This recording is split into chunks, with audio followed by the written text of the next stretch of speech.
My full name is Shirley Madeline Morrison. I have lived here my entire 86 years. My name is Richard Eldridge. I've lived here for most of my life, and actually I was born just back the road about 3 houses on a farm. Okay, my name is Nancy Fitch, and I've been living in Chester Basin for all of my life, which is 75 years. My name is Glenda Redden, and I was an Oxner. We moved down here full-time in 1998. However, I've been coming here all my life because it's my paternal home. My full name is Ella Mae Mary Hendiger, and I lived in Chester Basin since 1958. Living here as a child was, well, it was quite different than what it is today. Our school was just over the road here, so we were able to jump out of bed and run to school, come home for lunch. Well, I had a great place to play. I had a 50-acre playground with a swimming pool at the river, and in the winters we didn't have, as children, we didn't have too much to do. Bring the wood in and shovel snow. But in the summer, we had the farm to look after. We had weeding to do and cultivating, mowing. Pick berries in the summer, swimming in the summer, coasting in the winter. Our fun was limited. We didn't sit in the house very long because we didn't have televisions. After school, there was 2 little ponds over here, and we'd hit those. And they're about the size of this living room. And we learned to skate well because you couldn't fall down. There was too many kids. No particular teams. Just whoever came went on one side or the other, and we just had a great time. So it was a great place to grow up, really. I taught Sunday school at one of the neighbors' house, about a mile and a half from where I lived. And I had a guitar, played the guitar, went to church a lot with my grandparents in horse and wagon. Life was very simple in those days. Didn't cost much to live, It was wonderful. Of course, one of the money makers with kids was picking blueberries, and that was one of our money makers, that we would raise enough money to buy our school supplies and go back to school. Well, it was a small community, but we had our school and we had our churches, and we were blessed to have one of the better schools around. When it was built, it was quite modern. It had a chemistry lab and 3 classrooms and what we call a rough room where we could play games and do projects and have a great time. We had a little ball field in behind where we could play ball at recess, dinner hours, and after school. And in our school, we started at primary, of course, and grade 10 was the highest grade. Then, if you wanted more education, you would go to the Cross. That was called Charing Cross, by the way. And but you'd have to walk there because there was no transportation, and that was about 4 miles. Well, they only went to grade 10 because the teachers, most of them couldn't teach grade 11 at that time, and you had to go to Lunenburg if you wanted to take your grade 12. At one time, there was a lot of men came here to mines, and they came mostly from northern Nova Scotia because they had grown up with mines, and so when the gold mines opened, a lot of them came from Stellarton, Spring Hill, and those areas, and they would board in various places. And my mom kept probably 2 or 3 at one time, and they did shift work, and they would come and go, and there was a truck that used to bring them to the homes where they boarded. And one interesting note, on our farm we had very nice fields. If a miner was on shift work in the night, he might sneak a little dynamite home, and during the day he would blow the rocks in the field. So we had nice farmland on our farm because thanks to the miners who used to like to bore holes in rocks and blow them to pieces.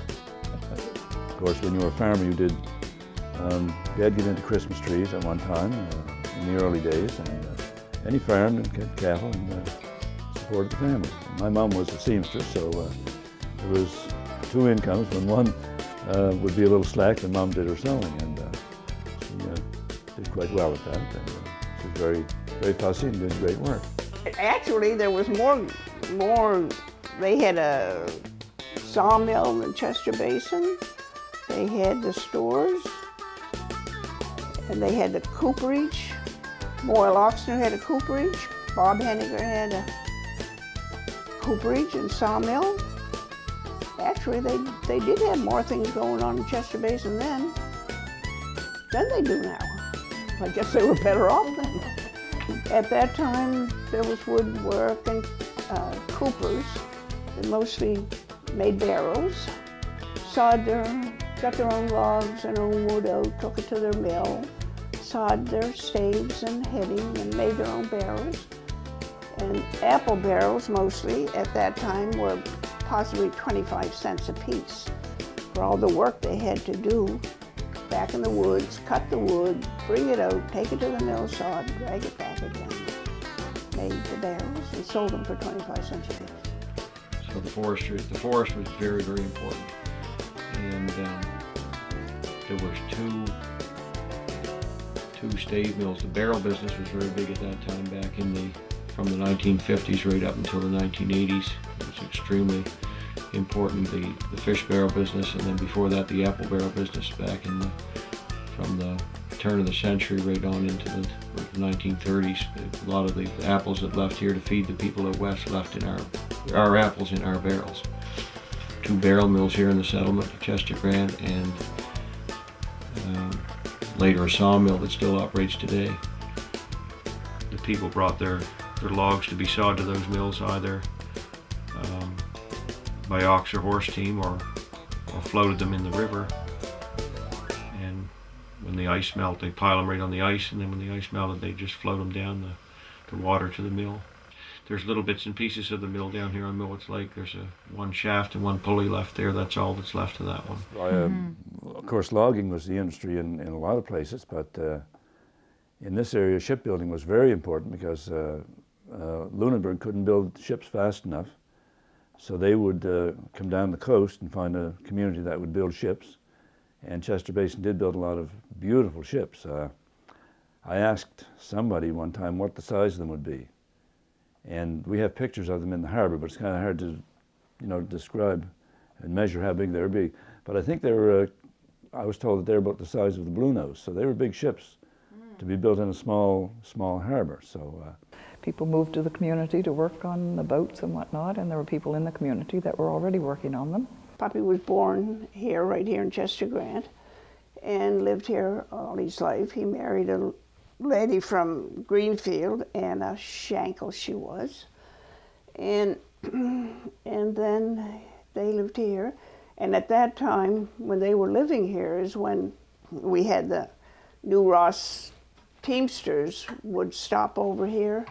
In the nights, they'd come as far as from New Ross to here. They had to stay in all the houses along here and Seffernsville because they couldn't make the full trip from New Ross to Chester Basin in one day.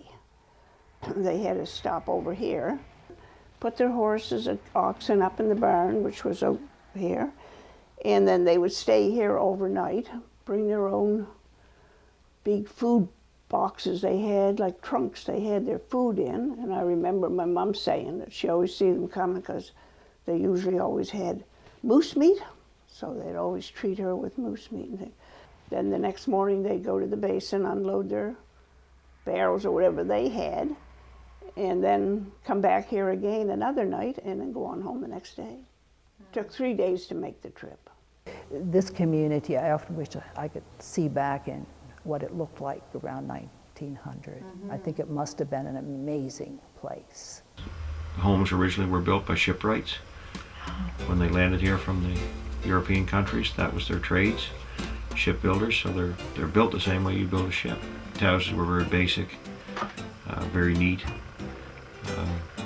and totally different construction there's no studding in this house, just solid wall plank, notched in the corners and the centers, and they're 3 inches thick, and the wall here to our right, there's only 4 planks in that from the floor to the ceiling. Wow. They're anywhere between 32 and 39 inches wide. a lot of people who live here don't realize what was here. They see this place today and it's, for the most part, a bedroom community or a retirement community. The settlement has changed the last probably 20 years. We picked up a lot of people.